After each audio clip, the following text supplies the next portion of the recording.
जय झूलेलाल। भोपाल खां मां अशोक छावड़िया सिंधी शख्सियत में तव्हां सभिनी दर्शकनि जो स्वागत थो कयां। अॼु असां सां जेका सिंधी शख्सियत में पुरकशिश शख्सियत जुड़ी आहे उन जे बारे में मां तव्हांखे ॿुधायां। टीवी जो हिकु ॾाढो प्रसिद्ध सीरियल आहे कौन बनेगा करोड़पति, उन में विजेता बि रहियूं आहिनि ऐं उहे हिकु मंझियल साहित्यकार बि आहिनि। त अचो त उन्हनि सां मिलूं था। श्रीमती द्रौपदी चंदानी जी, जय झूलेलाल। नमस्कार, जय झूलेलाल तव्हां सभिनी खे। जिंदगी एक खूबसूरत सपना है, जिंदगी एक खूबसूरत सपना है जिसमें जीने की चाहत होना है। गम खुद से खुशी में बदल जाएंगे, सिर्फ मुस्कुराने की आदत होना है। अहिड़ी असांजी भेण द्रौपदी चंदानी जी न, त अचो त उन्हनि सां रूबरू था थियूं पिया। भेण, मां तव्हांखे पुछां तव्हांजी शिक्षा केसि ताईं थी आहे? मां भाऊ पहिरियों टे पंक्तियूं पढ़णु चाहींदसि। हिकु ॾाढा वॾा शाइर सिंधीअ थिया आहिनि, दादा वासुदेव मोही। त उन्हनि टे लाइनूं जेके सिटूं चयूं हुयूं, त तव्हांजो जवाबु मां उन्हनि सिटुनि सां शुरू करणु चाहींदसि कि मूंखे हूअं त भाषाउनि सां ॾाढो प्यारु आहे, पर टे भाषाऊं मूंखे ॾाढियूं सुठियूं लॻंदियूं आहिनि। अंग्रेज़ी जेके मूंखे जेका आहे शिक्षा दीक्षा जंहिंजी थी आहे, हिंदी जेका मूंखे रोज़ी ॾींदी आहे, मूंखे देश सां जोड़ींदी आहे, ऐं सिंधी जेका मूंखे सुपना ॾींदी आहे, असांजी मातृभाषा आहे। मातृभाषा। त मुंहिंजी शिक्षा दीक्षा थी आहे अंग्रेज़ीअ में। मां MA MPhil कयल आहियां। इन खां अलावा मां post graduation diploma in marketing management बि करे रखियो आहे। हाल ई में मां सिंधी भाषा खे ॾाढो लगाव हूंदे हुअण जे बाबति मां सिंधीअ में MA करे रही आहियां। ऐं तव्हां सेंट्रल गवर्नमेंट में नौकरी बि कंदा आहियो, त कहिड़े डिपार्टमेंट में कंदा उहो ॿुधाईंदा असांखे? जी, मां वर्किंग आहियां सन 2000 खां। संचार जी ॾाढी वॾी कंपनी तव्हां ॿुधी आहे, सरकारी आहे, भारत संचार निगम लिमिटेड। जी हाँ, उते मां भोपाल में पोस्टेड आहियां। प्रिंसिपल जीएम हिते हायर मोस्ट अथॉरिटी जेके वेंदा आहिनि उन्हनि जी PA जे रूप में फ़िलहाल मां कार्यरत आहियां। अच्छा, तव्हां हिकु किताब बि लिखी आहे, उन जे बारे में ॿुधाईंदा असांखे? लेखन जे बारे में तव्हांखे हिकु शइ मां इंट्रेस्टिंग ॿुधाइणु चाहींदसि कि मुंहिंजो लेखनी जो आहे शुरूआत थी आहे हिंदीअ सां। त मुंहिंजो पहिरियों काव्य संग्रह हिंदीअ जो ई आहे, क्या ये प्यार नहीं है। ॿियो नालो शॉर्ट में जेको अॼुकल्ह ॿ नाला लिखण जी रवायत आहे, मन के मनक बि शॉर्ट नेम आहे। क्या ये प्यार नहीं है हिंदीअ जो हिकु किताब आयल आहे। ऐं इन जे अलावा सिंधीअ में त मां लिखां ई वेठी ॾाढे सालनि खां, मंचनि ते पढ़ंदी बि आहियां, ऐं सिंधीअ सां ॾाढो प्यार आहे, सुपननि जी भाषा आहे, इन करे अॻिते उन में लिखंदी रहंदसि। अच्छा भेण, मां तव्हांखे ईअं पुछंदुमि कि संत हिरदाराम नगर में खां तव्हां पहिरियां शख़्स आहियो, पहिरीं महिला आहियो जेका करोड़पति कौन बनेगा करोड़पति कार्यक्रम में वयूं। तव्हां हुते घणा पैसा जीतिया?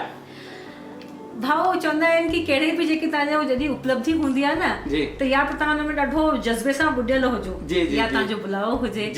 त मुंहिंजी त इच्छा हुई दिलि सां, पर मुंहिंजो बुलावो बि हो। त इहो बुलावो मुंहिंजो आयो हो सन 2011 में, 5th सीज़न जी कौन बनेगा करोड़पति जो 5th सीज़न तॾहिं आयो हो। ऐं ख़ुशकिस्मती ही कि हर पड़ाव पार कंदे कंदे मां 6,40,000 जीता हुआ। 12,50 ॾाढो शानदार। अच्छा, 12,50 जो सही हो, लेकिन थियो छा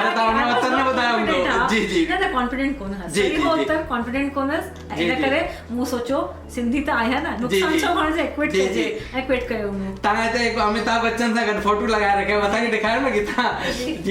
मुंहिंजे सभी भाउरनि भेनरुनि लाइ मुंहिंजी हिकु पुराणी यादगार ताज़ा थी कयां। 2011 जी हिन में 6.5 लख 6.5 लख जीतिया हुया। ॾाढी वॾी उपलब्धि आहे भेण तव्हांजी। ऐं तव्हां खां पोइ बि मां ॾिठो कि 2-3 सिंधी ॿिया बि आया हुन में, पुरुष बि हुया, कुझु महिला बि हुई। हिकु कोई चावला मैडम बि जीतियो। बराबरि, चावला मैडम जीती आहे, बल्कि हू त 1 करोड़ जीती आहे। पंहिंजे समाज जो ॾाढो नालो कयो आहे। मतलब जेसिताईं चावला मैडम आई, मुंहिंजे ख्याल सां तेसिताईं न सिर्फ़ बैरागढ़ में बल्कि पूरे MP में या भारत में बि ॾाढा घटि सिंधी आहिनि। ॾाढो घटि सिंधी आहिनि। ॾाढी मुंहिंजी ख़ुशनसीबी आहे कि हिकु सिंधी मां बि रही आहियां, ऐं हाणे असां ॾाढा ख़ुशनसीब आहियूं। हिकु ॿी भेण इन सां इहो त ख़बर पए थी कि तव्हां ॾाढा ब्रिलियंट आहियो, तव्हांजी जनरल नॉलेज ॾाढी सुठी रही हूंदी, तॾहिं तव्हां होसि ताईं पहुता हूंदा। सभु माण्हू होसि ताईं न पुॼंदा आहिनि। जी भाऊ, हिकु ॻाल्हि चवणु चाहींदसि कि मां ब्रिलियंट क़ौम मां आहियां। असांजी सिंधी क़ौम ब्रिलियंट आहे, ऐं हिकु माण्हू खे मौक़ो मिलियो हुते पहुचण जो, सो पहुची वियो। ॾाढी बधाई तव्हांखे, ॾाढी बधाई। धन्यवाद। रोशनी ज्यादा हो तो अंधेरे लौट ही आते हैं, रोशनी ज्यादा हो तो अंधेरे लौट ही आते हैं। हौसले बुलंद हो तो रास्ते खुली जाते हैं। भेण मां तव्हांखां चवंदुमि कि काई तव्हांखे कविता हुजे त ॿुधायो असांखे हिंदी में। बिल्कुलु, मां हिंदी में बि लिखंदी आहियां, सिंधी में बि लिखंदी आहियां। त शुरूआत छाकाणि मां हिंदी खां कई त हिंदी तव्हांखे हिकु कविता ॿुधाईंदसि ऐं सिंधीअ में बि मां तव्हांखे ॿुधाइणु ज़रूरु चाहींदसि। त हलो शुरूआत थी कयां हिंदीअ सां। मई महीने जो मौसम हले वेठो, मई महीनो हले वेठो, त हलो हिकु कविता तव्हांजे लाइ मई महीने जे मथां। मई महीने की भरी दोपहरी में सावन, मई महीने की भरी दोपहरी में अचानक से सावन आ गया। मई महीने की भरी दोपहरी में अचानक से सावन आ गया। मन को यकीन नहीं हुआ, पर देखा तो यही सच था। सोचा ये कैसे हुआ? दिमाग ने कहा नहीं, ये नहीं हो सकता। लेकिन दिल ने कहा होने को कुछ भी हो सकता है, बस जरूरत है उसे दिल से महसूस करने की। मैंने तस्दीक करने के लिए खंगाला अपना आसपास। दाएं देखा, बाएं देखा, आगे देखा, पीछे देखा।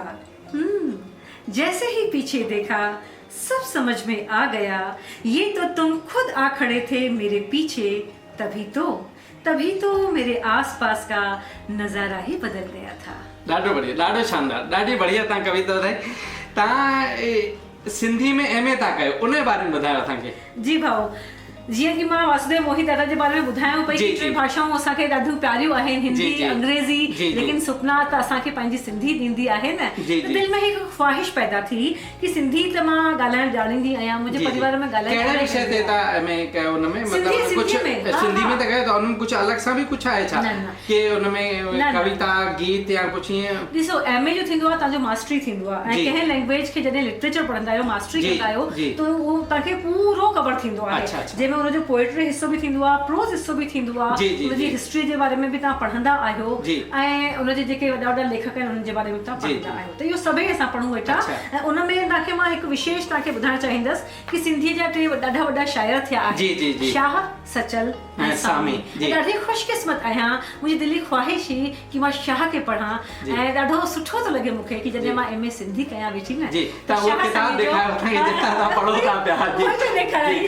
शाह जो रसालो आहे, इहो असां MA सिंधी में पढ़ंदा आहियूं, ऐं तव्हां सभिनीनि खे पढ़णु खपे, बल्कि मां चवां थी हर एक सिंधीअ खे पढ़णु खपे, छाकाणि शाह जेका आहिनि असांजा शुरूआती शाइर थिया आहिनि, ॾाढा नामियारा शाइर थिया आहिनि। ऐं जीअं असां ॾाढे फ़ख़ुर सां शेक्सपियर जो नालो वठंदा अंग्रेज़ आहे न, पर असां सिंधियुनि में शाह, सचल ऐं सामी इहे ई शेक्सपियर आहिनि। बिल्कुलु बिल्कुलु, छोकी इहे यूनिवर्सल शाइर आहिनि, पूरे संसार में जेके ॼातल सुञातल शाइर आहिनि उन में हिकु नालो असांजे शाह साईं जो बि आहे, त असांखे ज़रूरु पढ़णु। तव्हां एंकरिंग बि कंदा आहियो, थिएटर बि कयो आहे तव्हां, उन जे बारे में ॿुधायो असांखे कुझु, कॾहिं खां कंदा आहियो तव्हां इहो? जी, थिएटर जे बारे में मां ॿुधाइणु चाहींदसि कि मूंखे बचपन खां ई ॻाइण जो, एक्टिंग जो ॾाढो शौक़ु हो। जंहिं महिल मां कॉलेज में पहुतसि, मां आर्ट्स में कयल आहे, BA पोइ MA MPhil।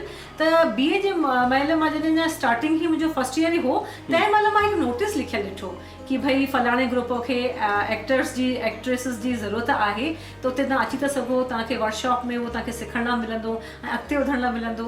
त मां इहो पियो लॻे जीअं कोई मुंहिंजे मन जी का इच्छा पूरी थी वई आहे। मां फटाक सां उते वियसि, जॉइन कयो हुन ग्रुप खे, ऐं सालो साल मां उन में कमु कयो आहे।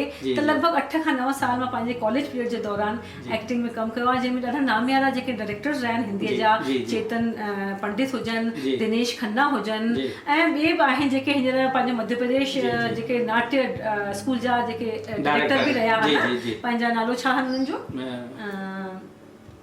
तव्हांखे यादि अचे त मूंखे ॿुधाइजो।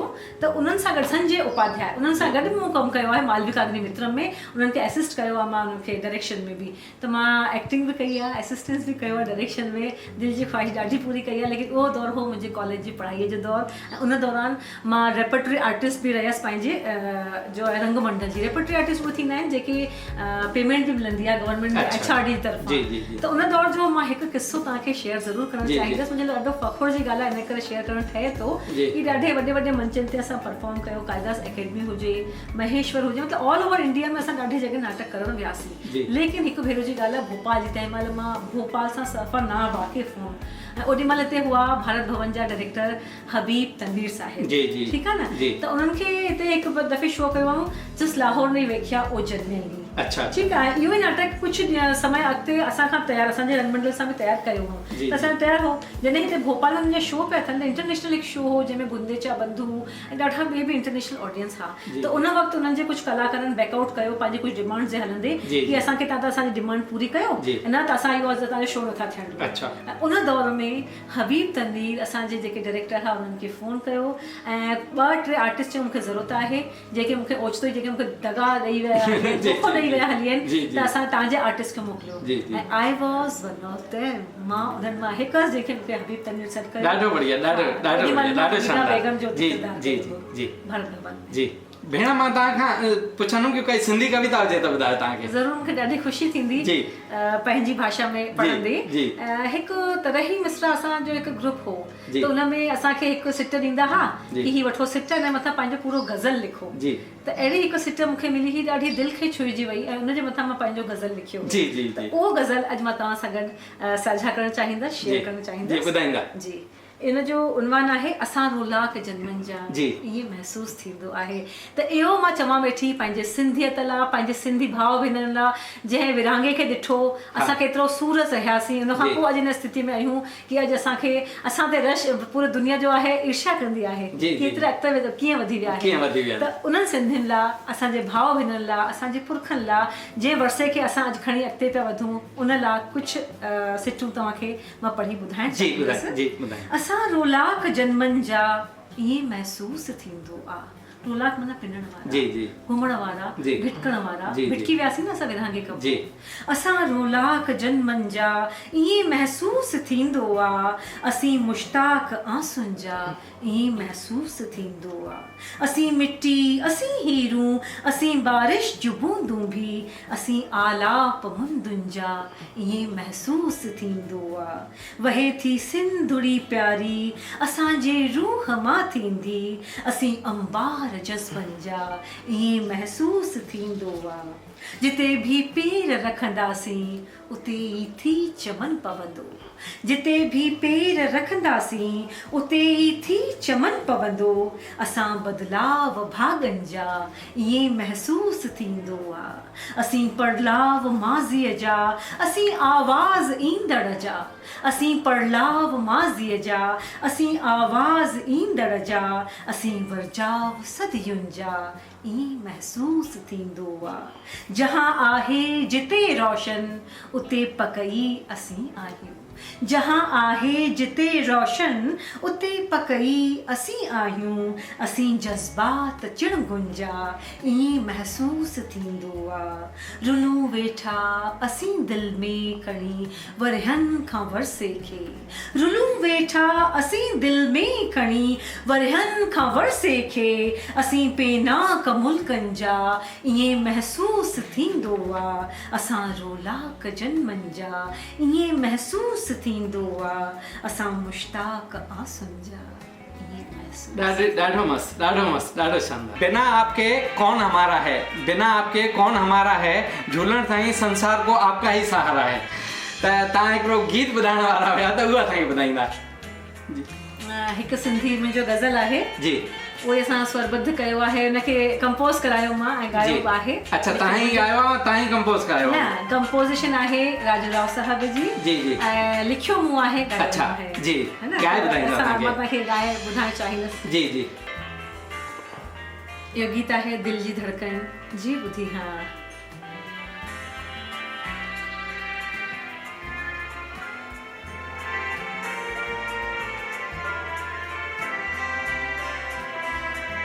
दिल जी धड़कन जी बुधी हा, सान मुझे तू लुची हा। दिल जी धड़कन जी बुधी हा, सान मुझे तू लुची हा।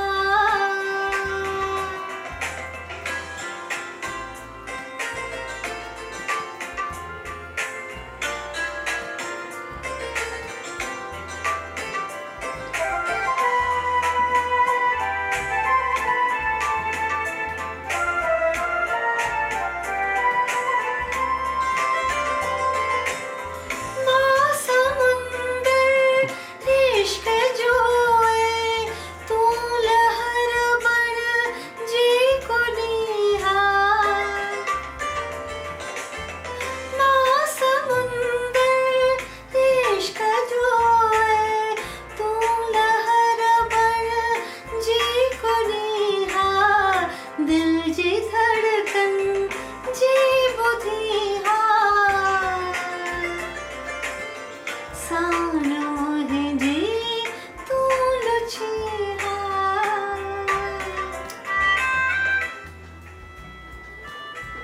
ॾाढो बढ़िया आहे, ॾाढो मस्त, ॾाढो।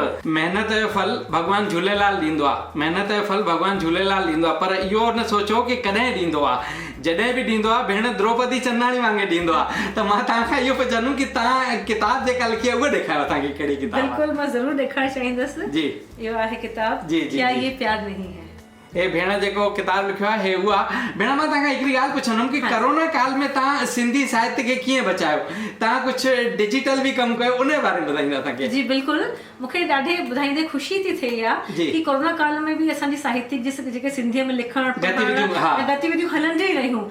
जॾहिं चवंदा न सॼा रस्ता बंदि थी वेंदा आहिनि त पोइ असांजो हिकिड़ो नओं रस्तो खुलंदो आहे। छोकी भॻवान हिकु रस्तो बंदि कंदो आहे त ॿियो पहले ई खोले छॾींदो आहे। त डिजिटल माध्यम असांजे लाइ ॾाढो सुठो माध्यम रहियो, छाकाणि जॾहिं असांजी पहुच ऑफलाइन कार्यक्रम 150, 200, 250, 300 माण्हुनि ताईं थिए थी, ओतिरा दर्शक था थियनि, लेकिन डिजिटल माध्यम में तव्हांजी पहुच अञा कई गुना वधी थी वञे। मूंखे ॾाढी ख़ुशी आहे कि जॾहिं डिजिटल दौर रहियो उन महिल मां पंहिंजे कार्यक्रम यूट्यूब ते चैनल जे माध्यम सां मां सिंधी जे ॾाढे वॾे संगीतकार संगीतकारनि जे मथां डिजिटल कार्यक्रम ॾिना। नालो ॿुधाईंदा न? जी बिल्कुलु, नारायण श्याम जेके सिंधीअ जा ॾाढा सुठा शाइर, नाम्यारा शाइर रहिया आहिनि, उन्हनि जे मथां मां कार्यक्रम कयो। मां दादा वासुदेव मोही साहिब जे मथां कार्यक्रम कयो। भगवंती नावाणी जंहिंखे सिंधीअ जी लता मंगेशकर करे कोठियो वञिबो आहे, जंहिंजा लाॾा असां सभिनीनि खे यादि ई आहिनि, उन्हनि जे मथां मां कार्यक्रम कयो। मास्टर चंद्र साहिब जे मथां कार्यक्रम कयो, जंहिंजा गीत असां सभई अञा ताईं सिंधीअ में गुनगुनाईंदा ई आहियूं। त इन्हनि सभिनीनि जे मथां मां डिजिटल कार्यक्रम कया। कई सारे सिंधी शख्सियतूं आहिनि, कवि आहिनि, उन्हनि सभिनी में पार्टिसिपेशन कयो, सभिनी भाग वरितो। डिजिटल माध्यम जो प्रयोग तव्हांजी उपलब्धि त ॾाढी वधीक आहे न, कि मतिलबु असां हुनखे ॾाढो घटि में समेटण ॾाढो ॾुखियो थो थिए पियो असांखे। मां तव्हांखे हिकिड़ी ॻाल्हि इहो पुछंदुमि, तव्हां सिंधी आहियो, सिंधी व्यंजन त तव्हां खाईंदा हूंदा, उन जे बारे में ॿुधायो असांखे, तव्हांखे कहिड़ो पसंदि आहे ऐं घर में तव्हां कहिड़ो ठाहींदा? ॾिसो, चइजे न कहिड़ी बि ॻाल्हि कि सिंधियुनि में छा सभिनीनि खां सुठो थींदो आहे, सिंधी पाण पढ़ाई में ॾाढा सुठा थींदा आहिनि। सिंधियुनि जो खाधो लाजवाब, उन्हनि जी किथे बि का बि बराबरी आहे ई कोन। सिंधियुनि ऐं पंजाबियुनि जो खाधो त ॾाढो सुठो थींदो आहे, मशहूरु आहे। ऐं सिंधियुनि जी हालांकि मूंखे त पूरी डिशेस पसंदि आहिनि, पर विशेष जेका डिश मां हिते मेंशन करणु चाहींदसि, हू थींदा आहिनि असांजा छा चइबो आहे, बिह बि थींदा आहिनि, ऐं प्लस अरबी जेके चइबो आहे जेको कचालू थींदा आहिनि, असां उबारे करे ऐं जॾहिं टिक्की तरे करे खाईंदा आहियूं न, त उते नॉन वेज भाॼी थींदी आहे, उनखे बि बिल्कुलु फेल करे छॾींदा आहियूं। कचालुनि खे जेके गोल वॾा कचालू थींदा आहिनि, उनखे उबारे करे ऐं नंढा पीस कटे करे उन में इमलीअ जी चटणी विझो ऐं मथां उन में मसालो विझो, फ्रूट मसालो, त उहो त ॾाढो शानदार, बिल्कुलु बचपन जी यादि असांजी पारंपरिक सिंधी डिश अथव इहे कचालू जेके उबलियल इहा डिश थींदी आहे। जी जी भेण, हिकिड़ी ॻाल्हि मां पुछंदुमि कि हाणे असां त सिंधी ॻाल्हायूं था पिया, लेकिन असांजा ॿार ॾाढो घटि था ॻाल्हाइनि सिंधी। असांजी सिंधी भाषा जो वाधारो कीअं थिए, इन जे लाइ असांखे ॿिया छा नवां प्रयास करणु खपनि, इन जे बारे में कुझु ॿुधाईंदा असांखे? हिकु ॻाल्हि मां चवणु चाहींदसि कि भाषा कहिड़ी बि हुजे, चाहे सिंधी हुजे चाहे ॿी का बि भाषा हुजे, उहा भाषा जीवित तॾहिं रहंदी आहे, भाषा जॾहिं हलंदी रहंदी आहे जॾहिं असांखे उनखे वापरींदा आहियूं। वापरणु कीअं थींदो आहे, असां ॻाल्हायूं सिंधीअ में, असां लिखूं सिंधीअ में, असां जॾहिं बि हिक ॿिए सां मिलूं तॾहिं बिल्कुलु हिक ॿिए सां संवाद सिंधीअ में ई कयूं। ऐं उन जो तरीक़ो छा आहे कि वॾा जेसिताईं न सिंधी ॻाल्हाईंदा, नंढा कोन सिखी सघंदा। तव्हां इहो नथा चई सघो कि मुंहिंजो ॿारु नथो ॻाल्हाए, फलाणे जो ॿारु नथो ॻाल्हाए। तव्हां शुरूआत कयो उन्हनि सां ॻाल्हाइण जी सिंधीअ में, पोइ उहो वराए करे जॾहिं जवाबु ॾींदा त पंहिंजो पाण सिंधी, भले उहे जवाबु न ॾियनि, असां सिंधीअ में ॻाल्हायूं, और वरी असांखां पुछनि कि इन जो मतिलबु छा थींदो आहे, इसके पापा मीनिंग क्या होती है, त असां उन्हनि खे ॿुधायूं, त इन बहाने उन्हनि में थोरो सो जोश ईंदो कि हा असां बि सिंधी ॻाल्हायूं। बिल्कुलु बिल्कुलु जी जी जी। त सिंधीअ में न सिर्फ़ु तव्हां ॻाल्हायो, सिंधी बि लिखण बि ॿारनि खे सेखारियो, ऐं सिंधीअ में एजुकेशन ज़रूरु वठो। मां इन करे चवणु चाहींदसि कि गवर्नमेंट ऑफ इंडिया जी जेका नई पॉलिसी आई आहे न, त इन में जेको आहे ॾाढो मतिलबु जेके प्रधानमंत्री आदरणीय मोदी साहब बि चयो आहे कि जेके बि रीजनल लैंग्वेज आहिनि उन्हनि खे प्रमोशन ॾियणु खपे, उनखे वाधारो ॾियणु खपे। हाणे वाधारो केरु ॾींदो, असां ई ॾींदासीं, जेके असांजी संस्थाऊं ठहियल आहिनि, गवर्नमेंट जूं प्राइवेट, असांखे उन्हनि खे वाधारो ॾियणो पवंदो सिंधी भाषा खे। बिल्कुलु, मुंहिंजो इशारो थोरो सो ॿी तरफ़ हो कि असां जेको सिंधी भाषा खे वधि में वधि सिखंदासीं त असां IAS, IPS जेके ॿी परीक्षा में बि वठी सघंदा आहियूं। उन जे ज़रिए तव्हां जॾहिं क्लियर कंदव न त तव्हां ॾाढे सवले नमूने ऐं अॻिते वेंदा हली। ऐं ॿी ॻाल्हि इहो बि आहे कि जेका नई भाषा इहा एजुकेशन पॉलिसी जी मां ॻाल्हि पई कयां त इन जे लाइ शिक्षक, लेक्चरर्स, प्रोफेसर्स अॻिते खपंदा। वॾी जेके संस्थाऊं ठहियल आहिनि, NCPSL हुजे या ॿिए बि संस्थाऊं ठहियल आहिनि, उन्हनि लाइ पदाधिकारी जॾहिं खपंदा त उहे एजुकेटेड जॾहिं खपंदा सिंधीअ में, त उहे केरु न पद भरींदो। सिंधीअ में असां एजुकेशन वठंदासीं तॾहिं न। सिंधीअ में लिखो, सिंधीअ में पढ़ो, सिंधीअ में ॻाल्हायो ऐं सिंधीअ में एजुकेट थियो। इहो असांजो मोटो हुजणु घुरिजे। ॾाढी बढ़िया द्रौपदी चंदनाणी जी, ॾाढी बढ़िया ॻाल्हि। तव्हांखे सिंधी शख्सियत कार्यक्रम कीअं लॻंदो आहे असांखे ज़रूरु ॿुधाईंदा, लाइक कंदा, शेयर कंदा, कमेंट्स कंदा ऐं सब्सक्राइब ज़रूरु कंदा ऐं बेल आइकॉन ज़रूरु दबाईंदा। त मुंहिंजो मोबाइल नंबर अथव 9229430047। धन्यवाद द्रौपदी चंदनाणी जी, तव्हां सां ॾाढी सुठी सिंधी शख्सियत में मुलाक़ात थी। जय झूलेलाल। जय झूलेलाल। सभई वधीक जुड़ासीं।